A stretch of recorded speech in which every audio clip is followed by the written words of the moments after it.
Hey, what's up? It's Ethan Bence, and I'm going to be talking about the writing and recording process of Back.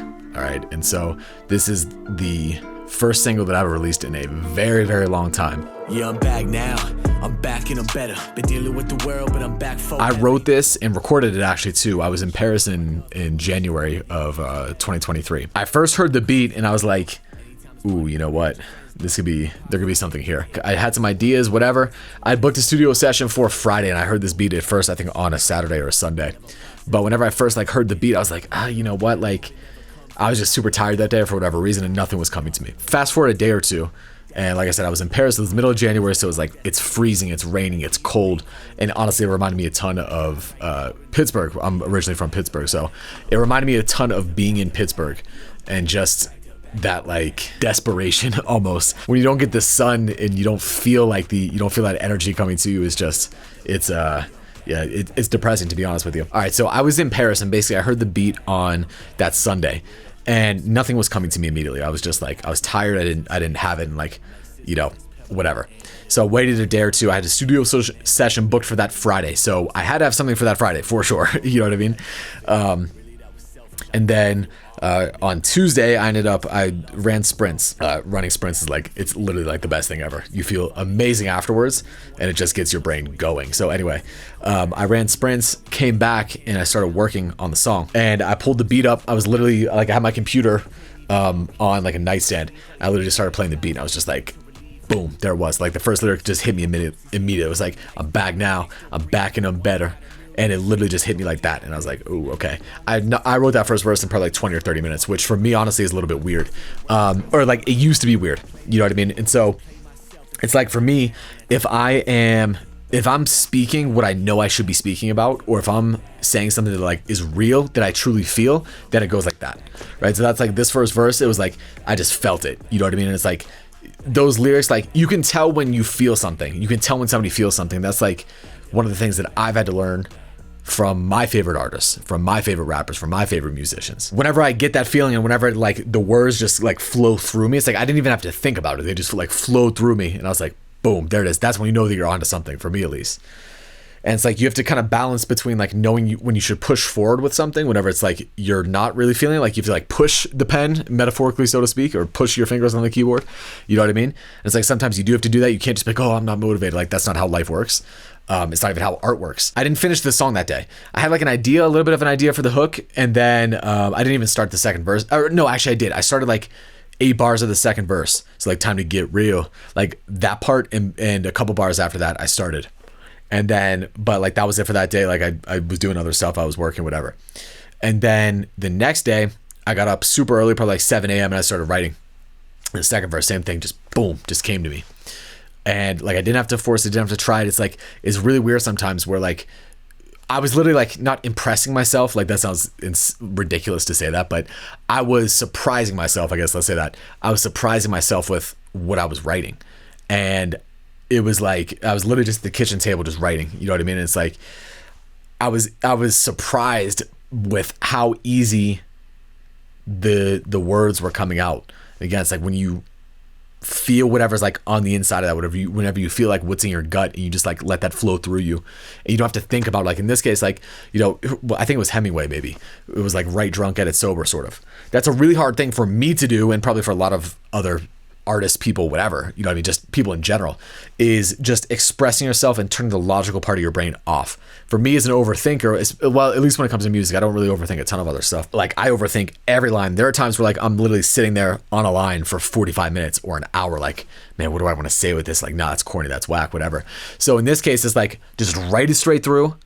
And that I learned that from from my idol, Tupac, right?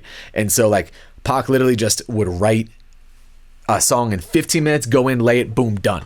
And so for me, I'm not necessarily going to say that I'm going to do that. You know what I mean? I'm not saying I'm at his level by any stretch of the imagination, but taking the idea from that, taking the thought from that, it's it's really powerful. And it's I always try to think of that as just write whatever you feel, don't think about it. And then you can always go back and fix it. You can always go back and change it. You can always go back and edit. And I do that a lot. I didn't have to do it in this case though, to be honest with you, maybe a couple words here and there, but I didn't have to do the concept or anything like that.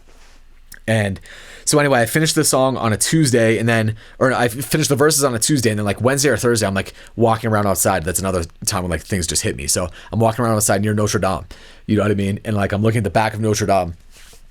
You know, I was checking out the back of Our Lady there, and and I was like I'm like trying to think of the hook, and then boom, just hits me again. Back to back, yeah, I'm back. Like I was like probably like looking like a maniac, like walking around mumbling to myself. You know what I mean? And I heard it, I was like, boom, there it is. So I recorded like a voice memo or whatever, super fast. I was like, boom, there it is. So anyway, that Friday came. My dad actually came in to visit on that Friday, so he got in. We did some stuff. I actually met up with a friend that day. My voice was like super tired. I was feeling kind of weird. I was feeling a little bit out of it. And so I went to the studio. I recorded this in Soda Sound Studio in Paris. And for me, normally, I'm like, I love to record myself.